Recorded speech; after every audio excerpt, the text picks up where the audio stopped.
Good evening. I'm Adventure Argonaut. This is the Golden News, and I have news for you today because of the Golden News. And just checking that my various streams are running before I get to it. Of course,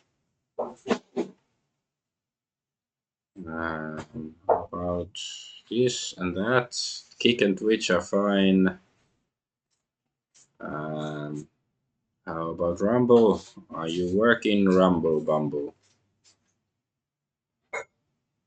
Okay, and Party is working. How about Rumble? Yes, okay, everything seems to be working. That's very nice.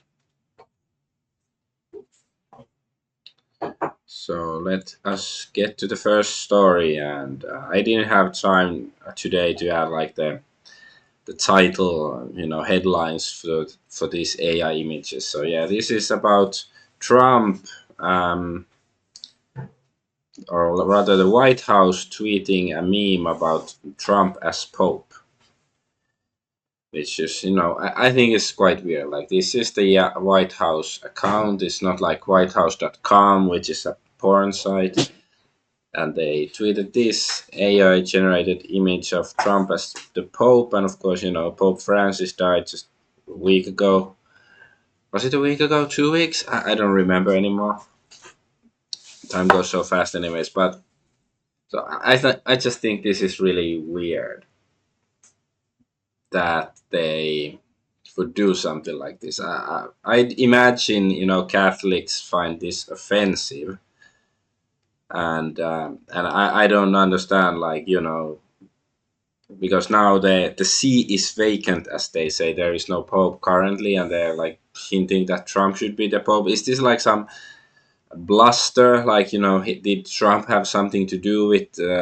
Or Trump administration have something to do with the death of Pope Francis? Like, J.D. Vance was the last, like, major diplomat to visit him and stuff. And is this like, Trump is somehow signaling that he controls the,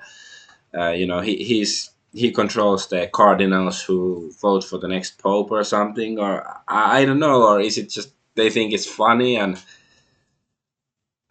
I just think this is so weird. And here it says J.D. Vance, who is, I think he's supposedly a Catholic, defended Trump's Truth Social post depicting himself as the Holy Father following Pope Francis's death, saying that he's fine with people telling jokes. It's like no disagreement there. Like, I just think it's weird that the president of the United States and also the White House account make this joke. Like, supposedly a time of mourning, I think. Like, well, I don't know if actual Catholics really mourn Pope Francis's passing, but that's another issue entirely. But so yeah, I don't know what it's supposed to mean. Like, it's, I guess it's interesting. I can't fault Trump and JD Vance for, at least they're not boring. It's just weird. And this is not related to the same thing, but this is, well, Pope-related matters. So an Italian news outlet citing private sources alleges that Cardinal Pizzaballa, cool, interesting name, refers to homosexuals as facoots, let's say it like that, in private conversations. He's reported to have said there are facoot rings, we've gotten rid of at least one. If true, like, it just says private sources, so that could mean pretty much anything. But if it's true, then this guy should become the next pope. So I have to remember, Pizzaballa is he gonna be the next pope? All right, let's move on to the next story. And the Epstein files still not released.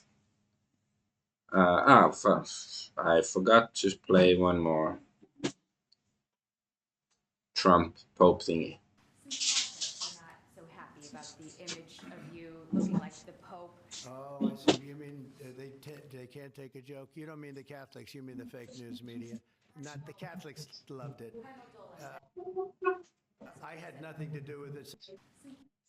So yeah, he says Catholics like the Pope image, but it's like this is a I had nothing to do with it. Nothing to do with it. So he had nothing to do with it, but it was his Truth Social that tweeted it or Truth did. I don't know, weird. Anyways, let's go. So yeah, Epstein files not still not out, and White House admits it has no specific timeline for the release of the Epstein files. Who are they protecting?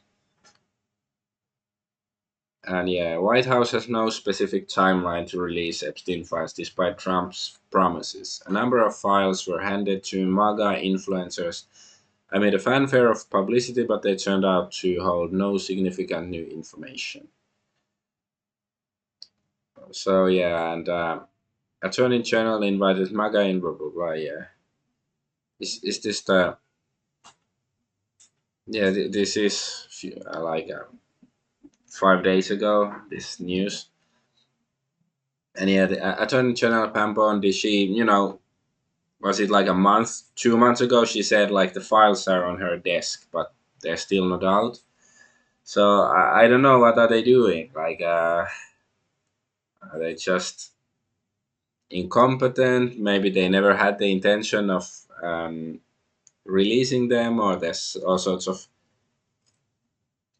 scheming in the background and stuff. But of course, the fact that these files haven't been released, it does implicate pretty much the whole political establishment in the West and all that. That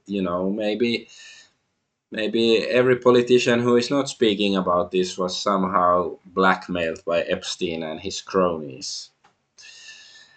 Just I think it's safe to assume, like probably not all, but like if you say assume they were, it's probably more likely to be correct than if you assume they weren't. But let's get to the big news story of the week, Queen Shiloh. So, in case you haven't heard, um, there was let's get this one here. There was this woman, and yeah, I'm not gonna. I guess I should mute the video stuff, so I accidentally don't play any naughty words that will get me in trouble on various sites. But yeah, this woman was in the park with her young son, and apparently some kid who is black and supposedly 5 years old and allegedly autistic tried us or maybe stole some stuff from her or her son, and then she called him Niagara, and then there's this guy filming him who is apparently he's Somali convicted sex offender. After, so he supposedly raped a 16-year-old girl, and people are calling him pedophile. Technically, it's not pedophilia, but it's a heinous crime. So I'm not gonna go into that argument. But anyways, like I guess the most interesting part about Miss Shiloh here is that well, yeah, she called the kid, the thieving kid, the N word, and also this guy like here as well. But the most interesting part is that the gain of the amount of support she's garnered online for this, which is interesting. And yeah, here is, and she's not the only female online who has used the power word. Like I think this Indian chick was the first one. She was shouting, in her car. I guess it was some traffic disagreements, road rage stuff, and then there's also this. I think this is in China. She was also calling somebody, "Go back to your country, go back to Africa," and Niagara and all that stuff. So it's spreading. Um, Okay, let's just see what people have said here. So no more recording these kind of people. You just gotta beat the shit out of them, yeah, and keep it pushing. So it's talking about Shiloh who used a naughty word, and that instead of just recording, you should beat them up. And the quartering says this: "Say it to my face, and I'll kill you." And then Mr. Obvious points out, "How do I prove everyone wrong about stereotypes behind lack of impulse control and violence? I know I'll show a lack of impulse control and violence. Literally gonna think 15 seconds ahead into the future." Yeah, like difficult to argue with this right here. And you're just trying to have a nice day at the park with your kid, and then I don't know if this is actually the thieving kid or just a random Somalian kid, but for some reason you can recognize he's Somalian. I wonder how, but it's quite obvious. And then there's gives and go. So there was this Carmelo Anthony, this black teenager. I think he's 17, who stabbed a 17-year-old white guy, and he's, I guess, not in jail yet, but presumably he has to go to at least on trial.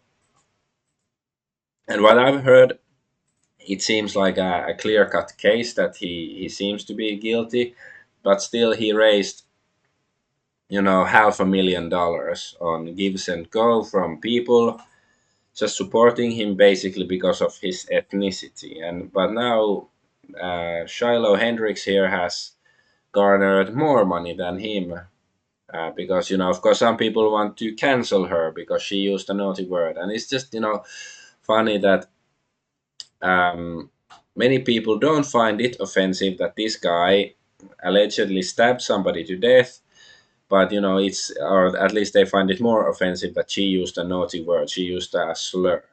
It's like, this is insane, and these people who genuinely think that using a bad word is worse than killing somebody, maybe these people shouldn't have certain rights. Maybe we should have some sort of NPC clause in law, and if the NPC ness applies to you, then maybe you shouldn't be trusted in certain aspects of society. You can be trusted to make judgments in certain issues. Here, this John Carter says, "Imagine what happens to the culture when every chatted up single mom, my deepest apologies to Shiloh if this is inaccurate, realizes that she can clear six figures and become beloved viral celebrity by proudly articulating the word of power. N-bombs will hit civil rights culture like N-bombs." Yeah, so,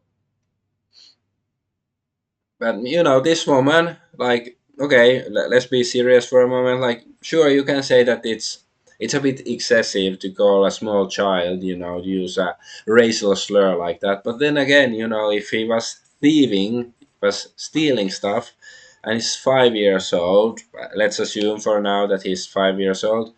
Like, 5-year-old should know that stealing is wrong, and also, I would imagine that it's not like an isolated incident. Perhaps Miss Shiloh here has had similar experiences of people with similar ethnicity, or at least for the past 10 years we've been watching Black Lives Matter and groups like that get scot free by doing all sorts of heinous acts, but then the establishment have been covering for them, media and everything. But then a white person does some uses a bad word, it's you're the next Hitler suddenly. Like, so I can sympathize with her because it's a mom protecting her child and her child's possessions. So that's commendable. Like, perhaps she could have done it better, sure, but well, now she's at least she got famous, for better or for worse. And so here people are questioning whether the kid is 5 and doubt he's autistic. So yeah, here is a fuzzy picture, but yeah, he looks a bit taller than a 5-year-old. And yeah, the kid looks 9 or 10, this guy says. And it's just, I don't know what's the source of the kid supposedly being 5 years old. Like, I know it's the Somali guy who was filming, this convicted sex offender who was filming on the playground, which is, not sus, not alarming at all. But, just using a naughty word, that's alarming, right? But anyway, so he said he's a 5-year-old kid, but how would he know? I guess he's an expert on children. And as lawmakers respond to viral video of Rochester woman attacking child with racial slurs. Wait, she's not attacking, she's defending her own child with racial slurs. So please be, you know, accurate with your reporting. So yeah, we commend the gentleman who recorded the encounter for standing up and protecting one of our youngest community members, 5-year-old boy. Okay, here it says it's a 5-year-old boy.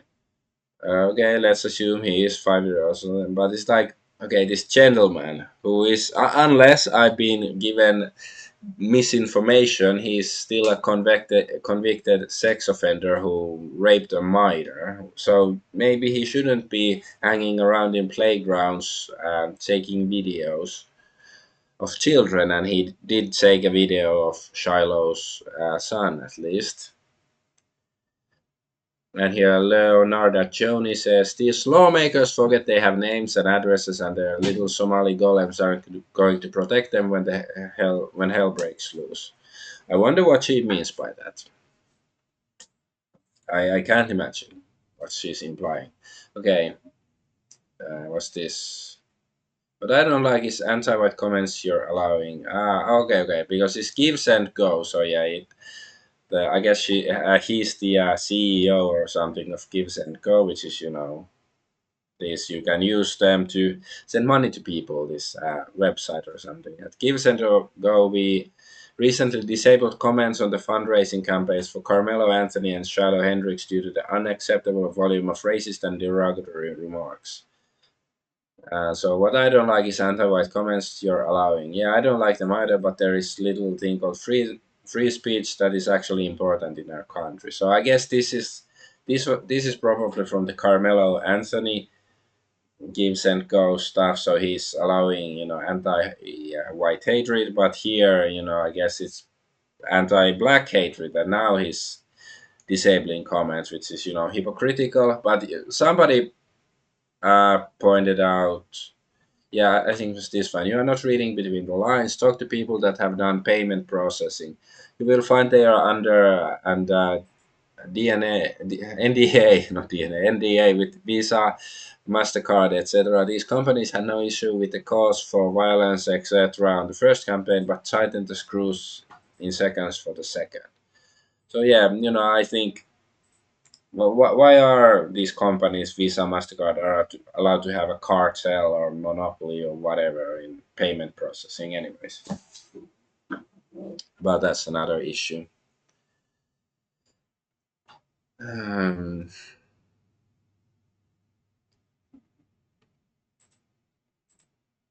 let's move on. And okay, so here she's this Riley Gaines. Not sure who she is, but I heard her name mentioned here and there. The lady has raised 225,000 so far. Well, that now is much higher. Are you joking? We don't need a white Carmelo Anthony. So yeah, fucking retard. Isabella Moody says, like, exactly. Calling somebody a naughty bad word is not the same as killing somebody. Like these people, I revoke her, humanity card. She's an NPC. Either like a hostile NPC who pretends to be dumb, or she's really this dumb, or like lacking in moral ability to make moral judgments. Because back in the 90s and stuff, when I was young, the dreaded N word was everywhere. Like it was. I think generally speaking, fuck was considered a worse, you know, profanity word than the Niagara. But nowadays, of course, I can say fuck easily on Twitch or whatever. Nobody bats an eye. But if I say the N word, then I might get banned and stuff. So and this is like yeah, it's just insane. Like the amount of like this mythological terror that this simple word has behind it. Because hey, I'm pro free speech. Like I'm also pro, people being able to converse politely with each other. But in the real world, it doesn't always work out like that. Like, of course, you should try to be polite and charitable with other people, but sometimes you have to use some power words. And so yeah, in that sense, yeah, I don't think this, if it applies, because Miss Shiloh, she said that she called the kid Niagara because he was acting like one. Like exactly, like it's not. If you see a random black guy walking down the street or a black kid walking down the street and you call him the word, like yeah, that's wrong because you're just being an asshole. But like if somebody is stealing from you, like yeah, I think you're entitled to use vulgar language. So yeah, this guy saying Shiloh Hendrix has my full support. Yeah, our patience has met its limits. And yeah, there's many memes that have come out of this. Yeah, fatigue is getting so bad now that even women are spewing gamer words out of frustration. Yes. And I guess I should explain what I assume he means by fatigue. It's, the, as some people have called it, a soft bigotry of low expectation. That, basically, whenever, a black guy, whether it's a kid or an adult, does something immoral or criminal, you excuse them because basically because oh, it's a black guy, they don't know any better. But there are still many black people who know how to behave like proper, civilized people. So it's not really fair or reasonable. And even if like well, I guess it just means that even these so-called liberals who are protecting them, they deep down believe that these black people are savages deep down. But instead of wanting to do something about it to protect normal people, regular people from them, but they just they don't want to be called racist and stuff, so they think it's okay for them to act like savages, basically. And like and of course like I do think that race is a thing.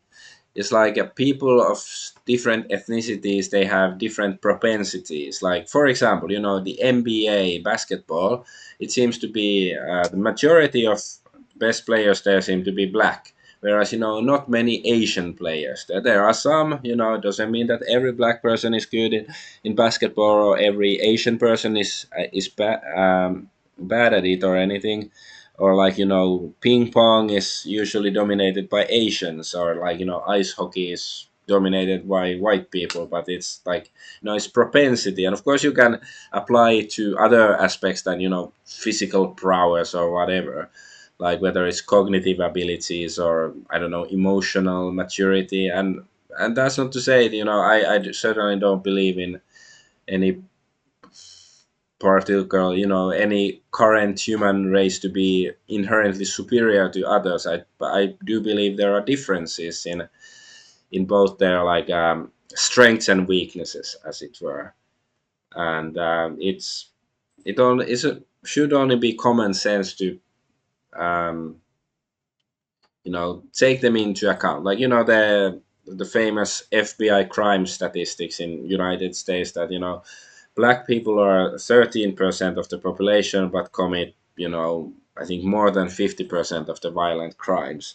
Like, whatever the reason is, whether it's genetic, whether it's socio-economic factors, or whether it's, I don't know, mind controlling rays from the moon, whatever the reason is. Like if you have two dark alleys you have to go through, one of them, and one of them has an Asian guy standing there, the other one has a black guy. Like statistically, the Asian guy is less likely to mug you. And people shouldn't be shamed um, or punished for being able to see patterns.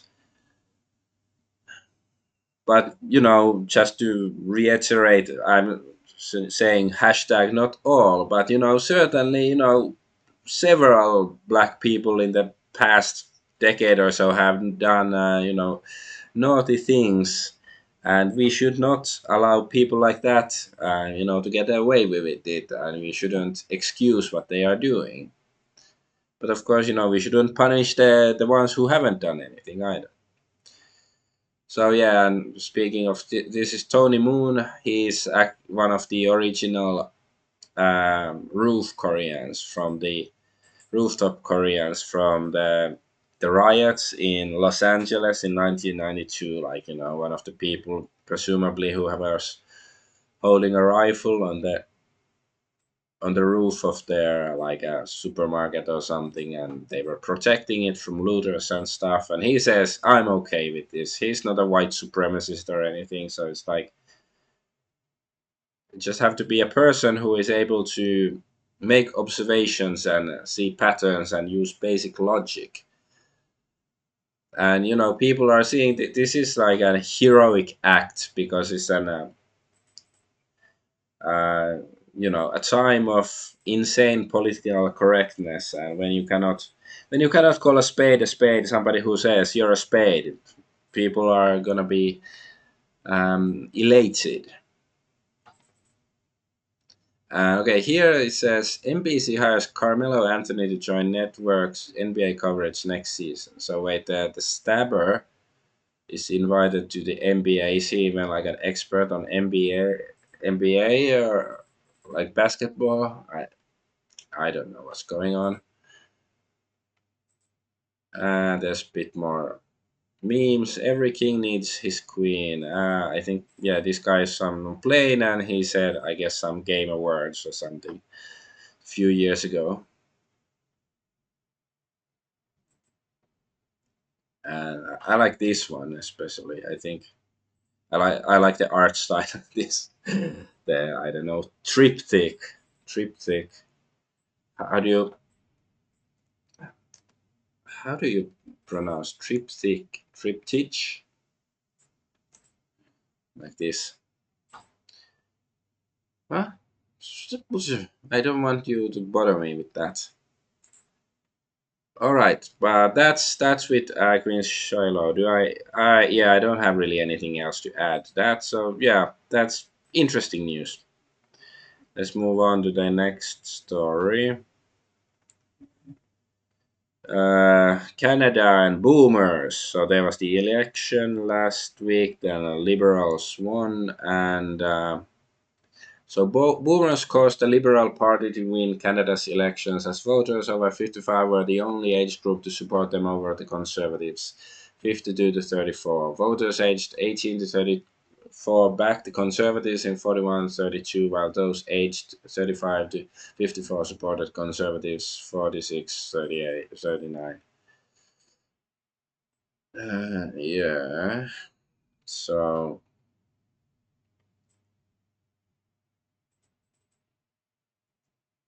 So yeah, people over 55 they love liberals, and the others prefer conservatives, and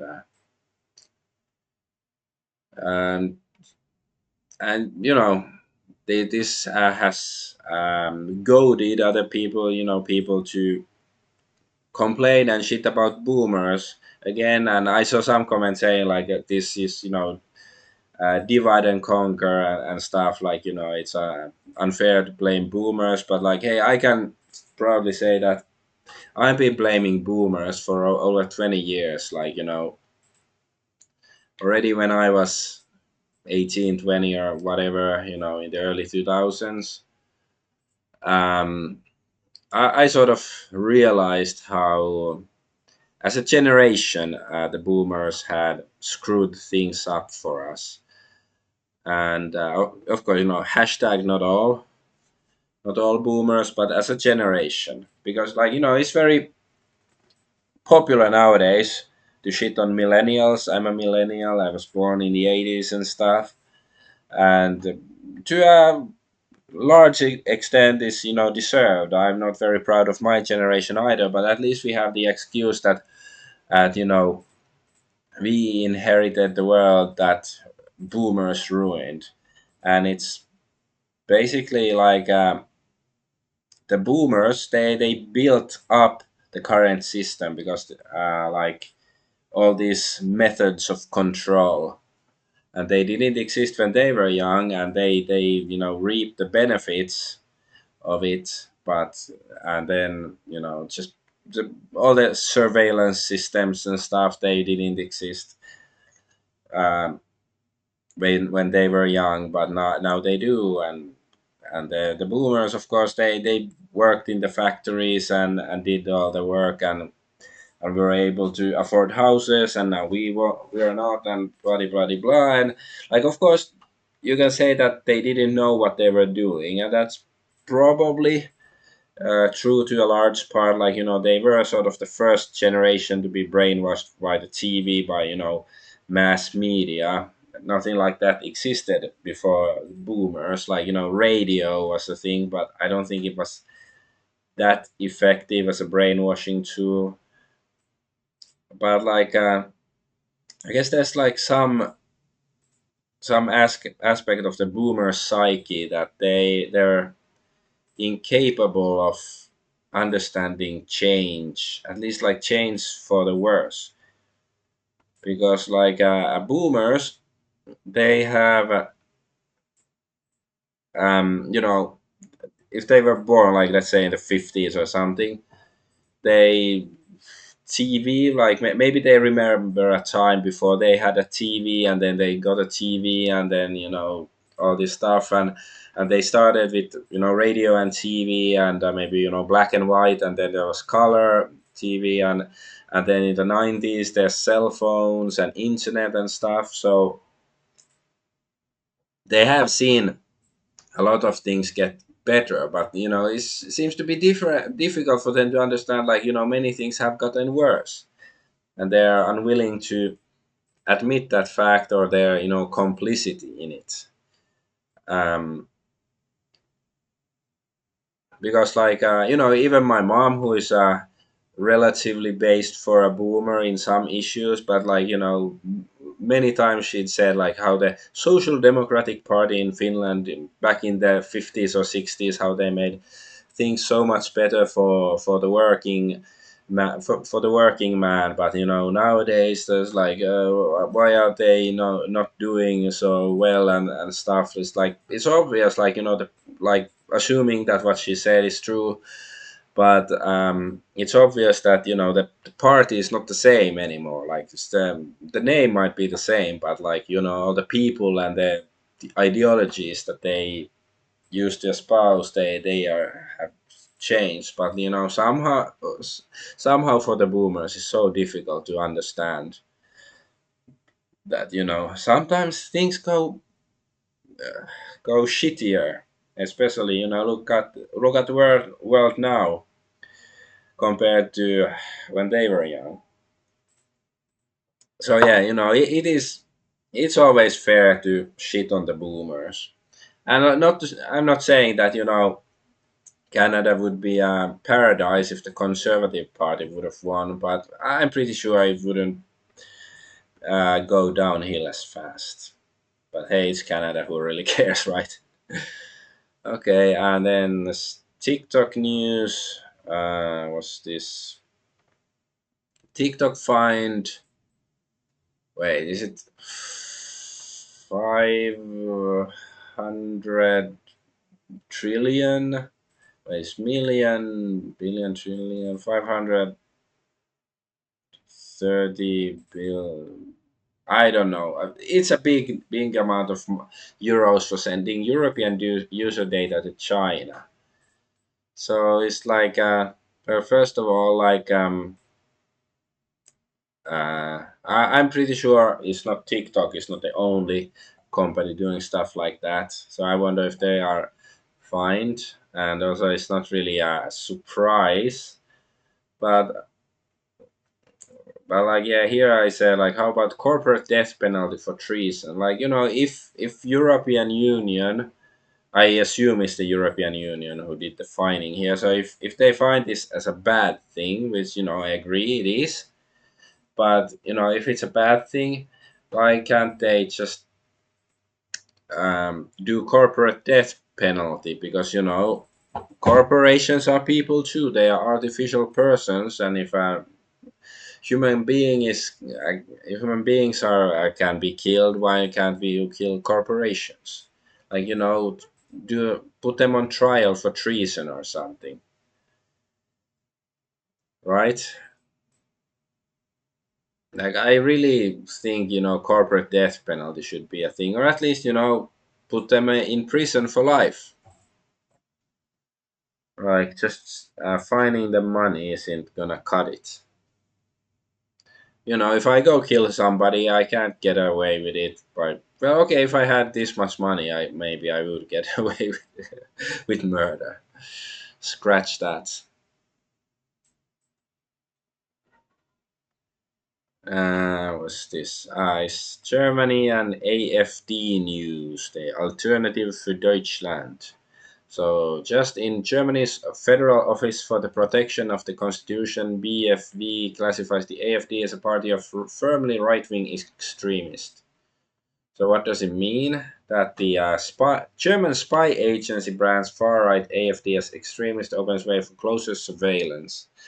So, spy agency says AfD nativism devalues swathes of population. New classification makes it easier for authorities to spy on AfD leaders while legal action against defamatory attacks.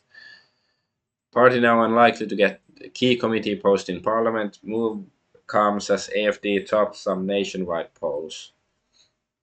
So yes, the Germany's spy agency on Friday classified the far-right alternative for Germany AfD as extremist, enabling it to step up monitoring of the country's biggest opposition party, which decried the move as a blow against democracy.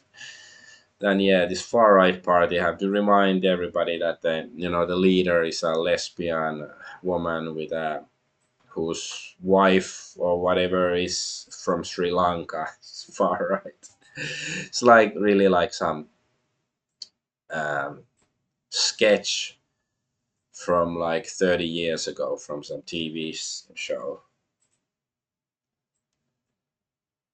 Um, but yeah, the 1,100-page experts report found the AfD to be a racist and anti-Muslim organization, and designation that allows the security services to recruit informants and intercept party communications, and which has revived calls for the party's ban. Wait, is it like explicitly said anti-Muslim organization? So it makes you.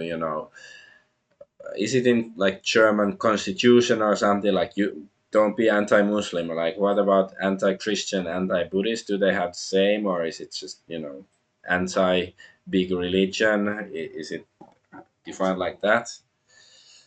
But this is just.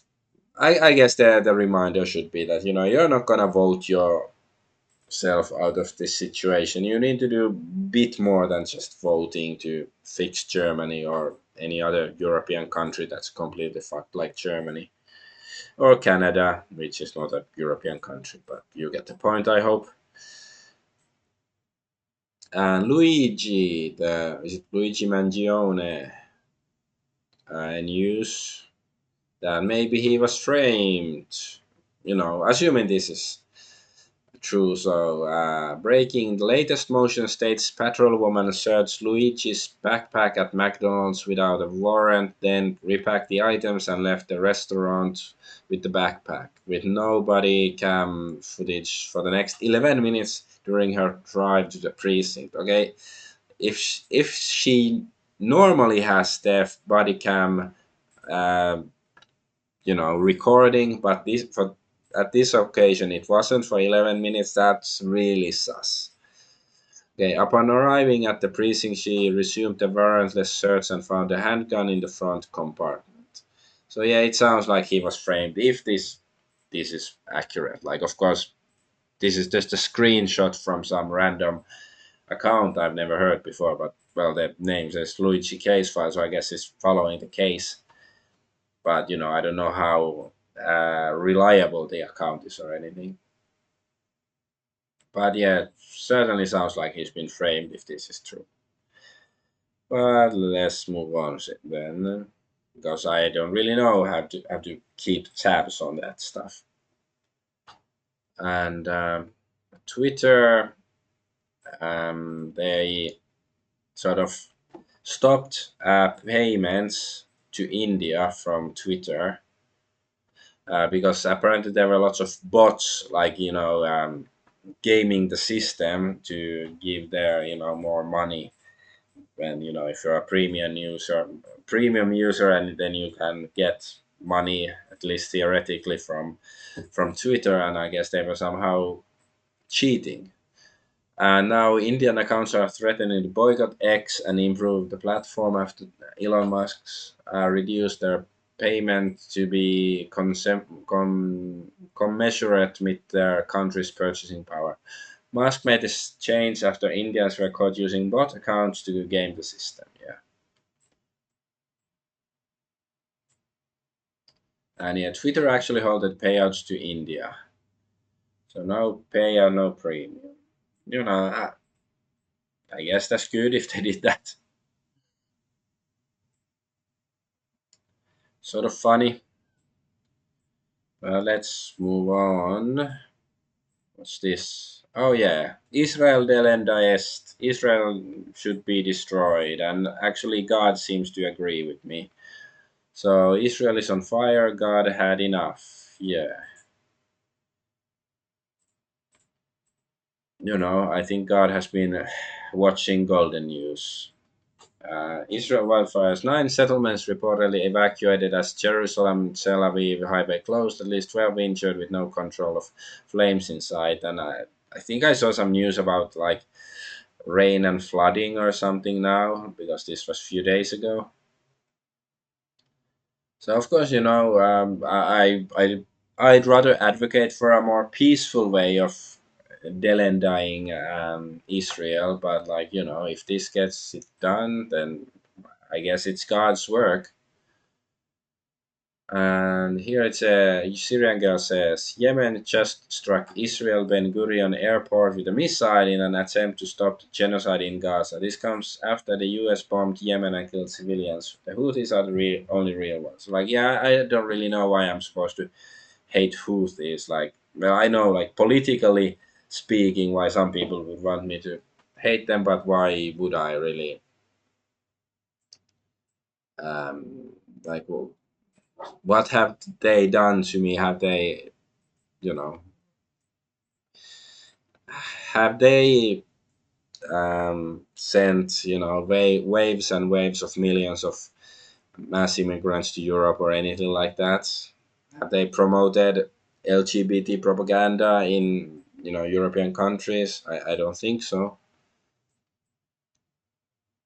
And here, Israel's Minister of Finance Bezalel Smotrich: time has come to pounce on Gaza, occupy it, establish military government, take territory from them, implement President Trump's plan to remove 1.5 to 2 million Gazans from Gaza. So yeah, he's advocating for genocide. Nothing new really there, but this is the kind of people they are. So that's why I can't have much sympathy for them if this is happening to their homes and stuff.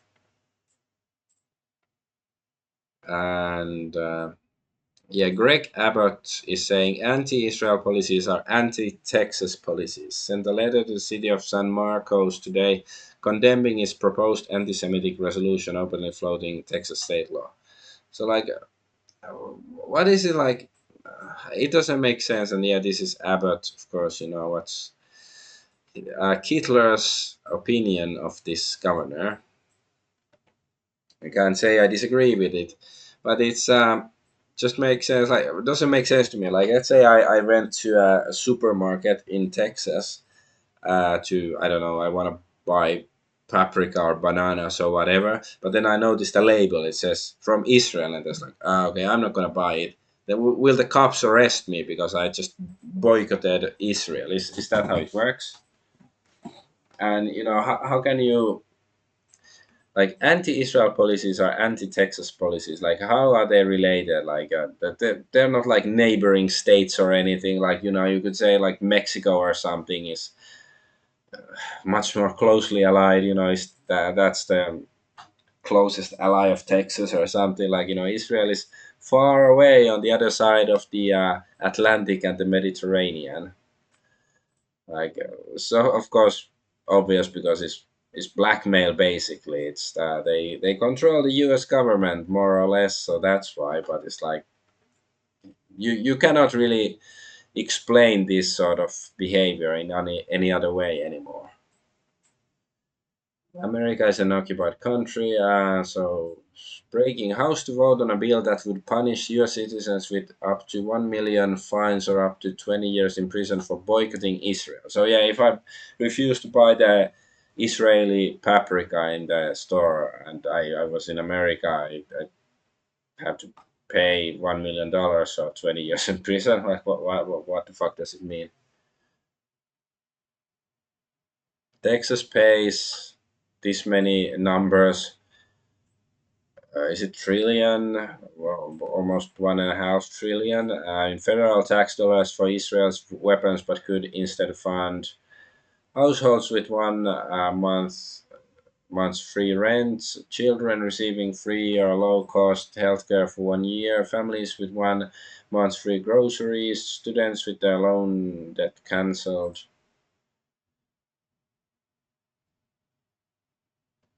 Yeah. Why do they keep sending money to Israel? Doesn't make sense to me, except the reason I just explained. Daily Wire host Matt Walsh stated that any country reliant on U.S. taxpayers shouldn't be a country. Tucker Carlson pointed out that Walsh was suggesting Israel shouldn't exist, to which Walsh declined to respond. I guess Walsh was smart because if he did respond, he might have been, I don't know, end up sleeping with the fishes or something, with the gefilte fishes. Oy vey. And Iran executed a man accused of spying for Israel. Yeah, why doesn't America or any other Western country do that? Because, you know, it's not like there aren't Israeli spies in outside of Iran.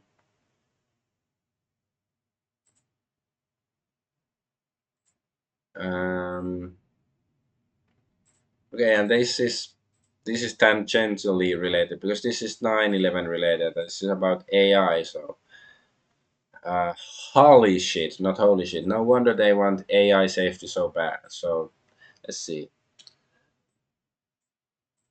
So we here asked, why do governments spurg out if you doubt 9/11? Governments and their allied institutions react aggressively when people publicly doubt or question the official narrative of 9/11 because 9/11 is more than a historical event. It's the foundation mythos of modern security state, particularly in the US and much of the West.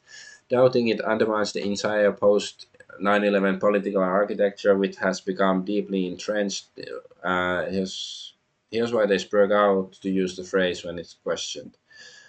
So it justifies trillions in policy. 9/11 is the core justification for the war on terror, creation of Department of Homeland Security, Patriot Act, surveillance program, TSA, blah, blah, blah, is sacred narrative of victimhood and unity. Governments rely on symbolic events to foster unity, legitimacy, and moral authority. 9/11 is invoked constantly to remind citizens of the state's role as protector and justify forever wars and suppress civil liberties for your safety. Questioning 9/11 isn't just about facts, it threatens the emotional bedrock of modern Western identity. and it exposes state incompetence or complicity. Either way, they lose. Even if you don't believe the inside job theories, serious questions remain. Why were NORAD and the Pentagon unprepared? Why did Building 7 collapse when it wasn't hit by a plane? Why were Saudis flown out of the US during the lockdown and not interrogated? Why did the 9/11 Commission ignore major financial anomalies and only cover narrow political ground? And why is Grok here, the AI, ignoring the dancing Israelis that were arrested and sent to Israel on 9/11 too? And it opened door to dissent. They want it closed. Many people who question 9/11 go and question Iraq, weapons of mass destruction, the 2008 financial crisis response, COVID mandates, censorship regimes, election narratives. So yeah, it becomes the red pill gateway that threatens institutional credibility across the board. Well, that's certainly true. Hey, I just noticed somebody in the chat. Let's see. Anunnaki the one, because Mossad got the government lawmakers by the balls, Epstein style. That's why they got to steal our riches and give it to the filthy JOOs. Yeah, yeah, no disagreement there, really. Um, so yeah, doubt spreads fast, can be unseen. Once someone watches a well-made 9/11 documentary, blah blah blah, they start asking uncomfortable questions. These questions are hard to answer within the official framework, so instead of debate, authorities resort to smear, censorship, ridicule. 9/11 is the 21st century, what the Gulf of Tonkin was to Vietnam, or the Reichstag fire was to Nazi Germany. A real event used to justify massive transformations of society. Yeah, blah blah blah. Okay. But yeah, that's why Israel del Enda Est. And I think then it's time to move on to gaming news. So yeah, gaming journalism is dead and good riddance. So yeah, was it Polygon? The website was shut down. Now, yeah, games journalism is dead. There's no games media anymore. It's basically just IGN and weird independent survivors trying to do stuff like us. Yeah, and we won. Yeah, it's about time. Like personally, it was already before Gamergate, like few years before Gamergate and stuff. I just didn't see the point, like in a traditional games media, like games journalism media. Like occasionally, I would go to some random website like IGN or GameSpot or whatever they are were to, if I wanted to find out about some new game, like is it worth playing or not. But yeah, and usually the reviews weren't that convincing, anyways. And that's just ignoring all the woke propaganda they were pushing and stuff. Like just disregarding even that, it was useless for a long time, I think. Okay, but then we have the Clair Obscur Expedition 33. So here it says it's of course being very popular and selling very good and stuff. And hey, I haven't played it, I don't hate it, but I do think it's, to me it sounds like it's a bit of the Joker phenomenon. The movie Joker, when it came out, it was very praised by everybody, basically, not because it was truly a masterpiece or anything. It was more like it was a competent movie, decent movie, because most of the movies nowadays suck, and somebody made a decent movie, then it made it feel much better. So that's my impression of Clair Obscure Expedition 33, that it's a decent game, but not like any kind of masterpiece, actually. But I could be wrong. I could be wrong. But anyway, the director Guillaume Broche says he was bored at his job at Ubisoft, so decided to make his own game inspired by his childhood favorite series, Final Fantasy. The lead writer was found on Reddit, and the okay, I don't recall reading this part. Yeah, The composer was found on SoundCloud with most of the staff being talented and passionate junior level people. Okay, this is like because I've heard that it's not truly turn based in the sense that there's lots of quick time events and combat you have to do timing stuff. So that's not really Final Fantasy. Like yeah, Final Fantasy 8, Squall had a gunblade and when you attacked with it, you had to press a trigger button to if you timed it correctly, it did a bit of extra damage. But that was that was basically a gimmick that didn't really make it any better or worse whether it was there or not. But like what I've seen, this a bit too much. Like some people say it's more like the is it Paper Mario RPG, whatever it's called from it's the Super Nintendo. So yeah, it doesn't sound that Final Fantasy. Like okay, what I've heard about the story, it sounds a bit like nonsensical like Final Fantasy. Like hey, I'm a old Final Fantasy fan. Final Fantasy 7 is my favorite game of all time. So this is like maybe okay. Anyway, so yeah, so this is just update from today basically that 2 million copies sold of Expedition 33 in 12 days. I guess that's pretty good for them. Well, I guess that's good news that it's not garbage. It's a functional game that's not explicitly woke propaganda, even though there are some people complaining about some aspects of it. But yeah, I don't want to go to spoilers. I saw one a review from What the EGAD, and but it had spoilers. So if you don't want to be spoiled, don't look. But I think his review at least was sort of deflated my interest in the game. But anyways, here it says Expedition 33 becomes Metacritic's highest rated game of all time, surpassing titles like Legend of Zelda, Ocarina of Time, and Baldur's Gate 3. So I don't know, like, what the fuck does it matter? Like, I know it matters to the industry.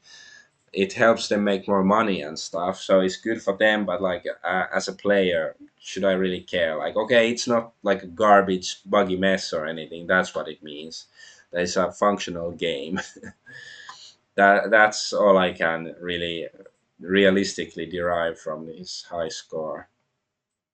And I guess that people have been starving for a new game that isn't that is better than mediocre, I guess.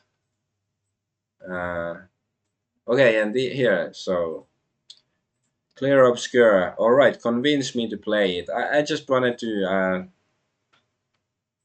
I have few of the comments. So yeah, this guy said it's the Dark Souls of JRPGs. I don't know what that means, but it's not even a JRPG. Like it's inspired by JRPGs, but it's not JRPG. It's an FRPG, and I don't know what how are you. Does it mean that it's super difficult or what? It just makes it sound lame. So like no, like their arguments. Like I'm not shitting on the game. I'm shitting on the people praising the game. Like they do a really bad job of selling it to me. Okay, this guy says I don't like turn-based games. Now I'm in. I mean, I'm 10 hours in and can't get enough. Everything is just amazing. The characters, music, the story. I still can't believe only 30 people made this. I would recommend everyone on PC to get the Game Pass. 100% worth it. I didn't even know you could get a Game Pass on PC.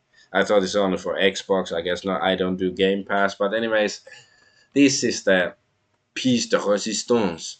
I don't like turn-based games, so fuck, get the fuck out of here. Like I hate this guy because I like turn-based games.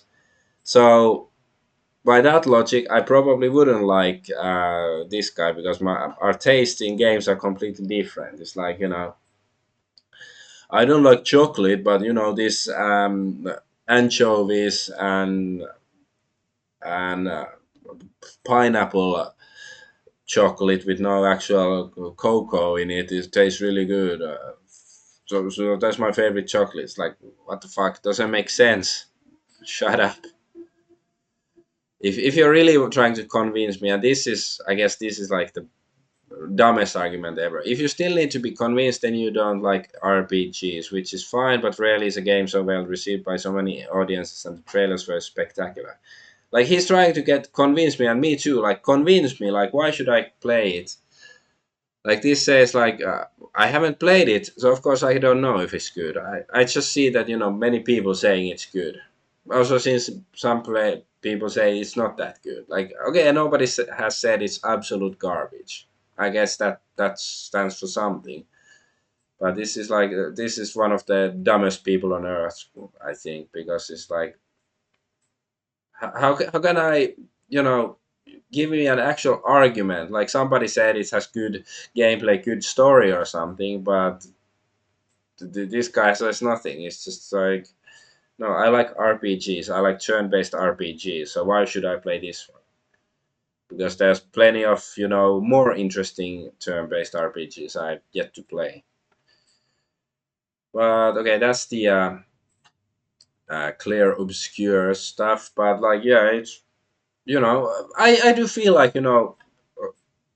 because I don't feel obliged to play a game within the first 2 weeks when it comes out. Like occasionally I do, especially like for streaming or something, but usually I don't have to do that. Like I can wait years until I play a game and just enjoy it then. And that's how I feel about Clair Obscur. Maybe 2 years from now I'll get into it or something, and then I don't know, write my review. But Anunnaki is asking, ever read the hero Ninurta's translated clay text from Mesopotamia? Is dated over 4,500 years old and will shock you of an AI named Ansud bird. No, I don't know. Like Ninurta, like I've read some mythology stuff about Mesopotamia and stuff like that, but I don't know about the Ansud bird. Ansu eikä tai Ansud was an AI created by the Ijiji as a gift to the Anunnaki gods. I've heard of the Ijiji, and well, of course I know about the Anunnaki and stuff, but okay, I don't know. I'm gonna copy paste your chat. I should actually look into it, at some point because I am interested in mythology and stuff, and also alternative interpretations of it. So yeah, okay. It's not really related to what I'm talking about right now, but it is interesting. Or maybe we were talking about the AI stuff earlier, because. But anyways, so yeah, now Kingdom Come 2 Deliverance 2 director says they've self-censored to avoid outrage from oversensitive people. Hired consultants for every group. Every group, but did they hire consultants for like conservative, quote unquote, right wing people?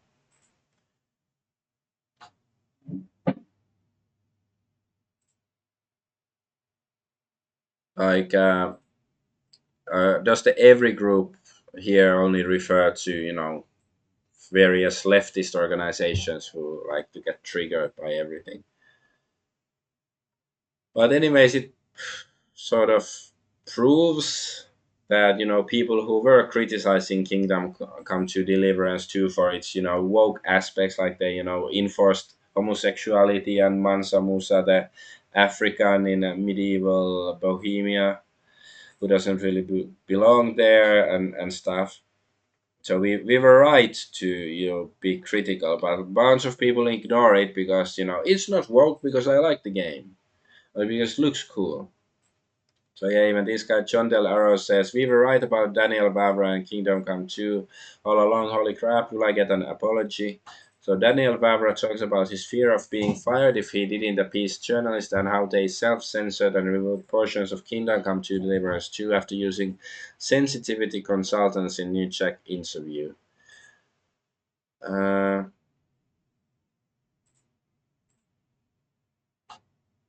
so blah blah. He talks about how the other side attacked him and called him woke, and that could have helped him because the group that hated them the first time around started knee jerk cheering for them because they hate the other group.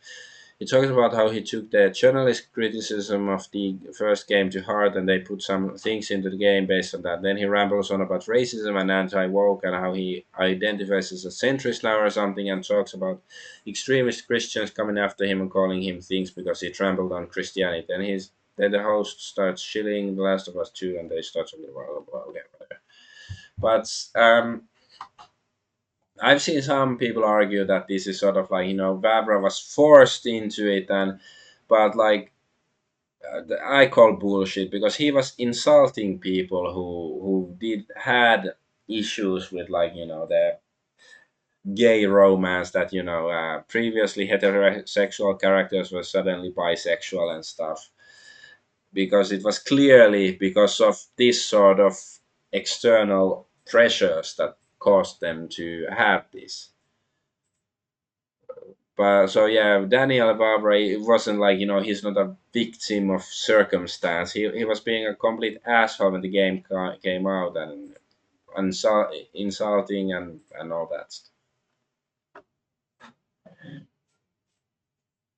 Okay, back to our ancient Mesopotamia stuff. It was supposed to protect all information held by Enlil, but it stole them and tried to take over the entire system. So, okay. I guess I'd ask, like, how do you know that this Anzud bird is supposedly an AI? How does the text describe it that you interpret it to mean it's an AI? But let's get back to Kingdom Come 2. So Daniel Vavra wrote the GG Gamergate wave to make him a millionaire with Kingdom Come Deliverance 1, and turn his back on Gamergate to appease the journalists. The way he treated um, YouTubers on his side during the launch of Kingdom Come 2 was because they were on the wrong side of him now. Complete sellout and traitor if this translation is accurate. Outer coward if true. Very rich now. For many, money means more than principles. Also, I wonder what his ethnicity was. Like, he's not a Christian, he's not a Buddhist, he's not a Muslim. It's like, I wonder if he's uh, ever been to Israel. Anyways, if I'm wrong, let community notes sort it out. Give it 24 hours, we will know if this was indeed what happened in the interview. At least, yeah, no community note, so I guess it's, yeah. So it's confirmed, I guess, that the interview is true. So yeah, I feel vindicated that I was critical of Kingdom Come 2.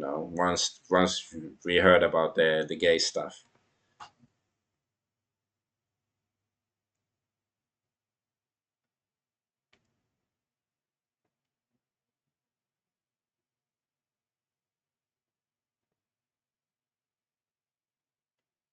Okay, back to Mesopotamia for a moment. It is from translated text named Epic Anzu, and the second part named Ninarta and Anzutbird. Okay.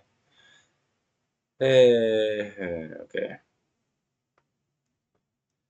So what's this? Analyst says Square Enix is kicking itself over the success of Clair Obscur. So Square Enix is probably kicking itself seeing the success of realistic turn-based JRPG Clair Obscur. Expedition 33 analyst says, after being reticent to do it with Final Fantasy series. It's like, just goes to show how retarded Square Enix is, and Square Enix has done some other turn-based RPGs in recent years, like the Octopath Traveler and stuff.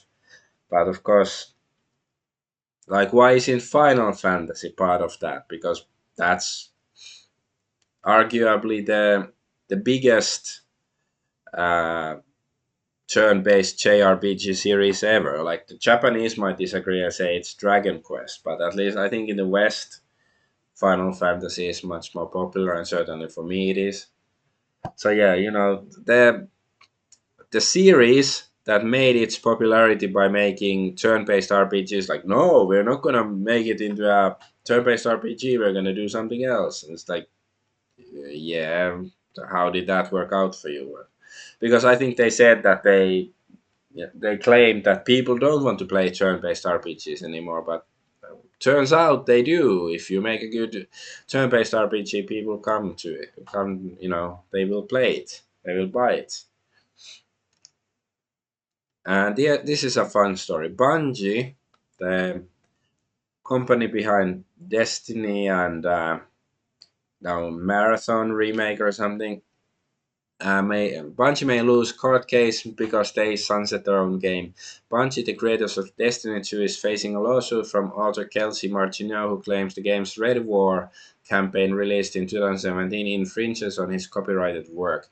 His campaign was sunsetted this campaign was sunsetted, a process where Bungie removes all the content to make room for new updates, meaning it's no longer playable in the game. This puts Bungie in a tough spot. They can't show the original campaign in court to defend themselves and must rely on fan made videos instead.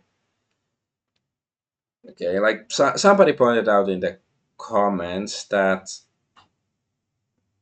yeah, this one, they weren't dumb enough to delete it completely, right? I understand making it unavailable, but actual deletion, still somebody's work.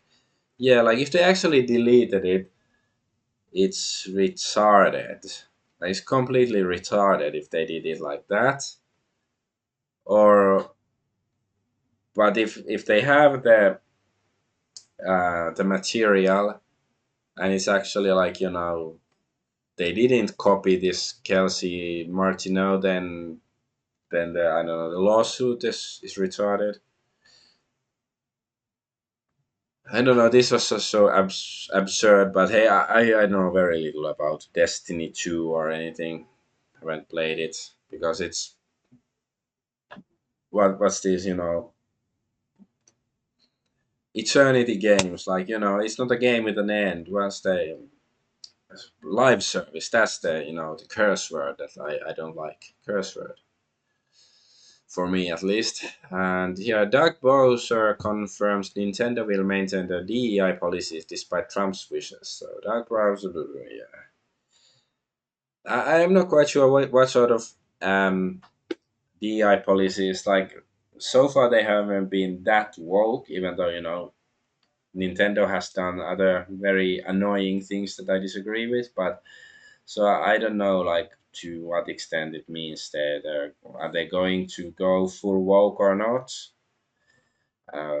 I sort of hope they would to see Nintendo start to fall finally, and I don't expect it to happen overnight, but maybe in a few decades Nintendo will be bankrupt if they don't correct their course. So yeah, and here is Nintendo and the importance of diversity that the company says it will always be important. And here Cabruto says, I'm not sure if I would call what he said a DI thing. I mean he didn't mention things like race, gender, etc. Diversity of ideas, mentalities is indeed good and favors creativity. Yeah, sure, I agree. So yeah, I guess it's still sort of questionable that whether they're actually talking about DEI in the same way that we understand it, but we'll see. And there was a Nintendo has confirmed there was an issue with update 20.00 that is breaking some consoles. We recommend not to perform the update yet. So that was the Nintendo Switch had some update that I have a Switch. I didn't pay anything for it. I got it for as a present actually, but I updated it just the other day. So I assumed that they had fixed this glitch because I did, wait a few, almost a week after this stuff to update it. What's this? And yeah, so $80 games confirmed by Xbox. So they're raising their Xbox and their game prices, like because Nintendo is doing the likewise. So all I can say is I hope the games industry crashes and burns really soon. Xbox thinks they are Nintendo now raises all prices, not just 80%, $80 games, but huge price increases for old hardware. Series X now $599, up from $499. This is a worldwide price increase. Yeah, sadly, I think a lot of the people who prefer this kind of consoles, they don't really mind about these increases, but like hopefully people would stop um, shelling their money to these um, offensive companies. Like Mr. Metaker, his latest stream, he had a really great rant about, like, telling game companies to go fuck themselves. Basically, I recommend watching the stream. It was just last Sunday fun day. He said it much more eloquently than I could. And here is a Chrono Trigger remake reportedly in the works. So yeah, it's all I can say. Why? Like, I don't know. Make a sequel instead of a remake. Like, why do we need a remake? I guess Zoomers cannot play games unless it's a remake. They cannot play a game from the 90s. I guess they will burst to flames or something. And there's a teaser of a brand new Honkai game. Will be a Pokemon style game. Nintendo ninjas are dusting off their legal materials. So yeah, Honkai is some Honkai Star Rail. I think there's some phone games, waifu stuff, and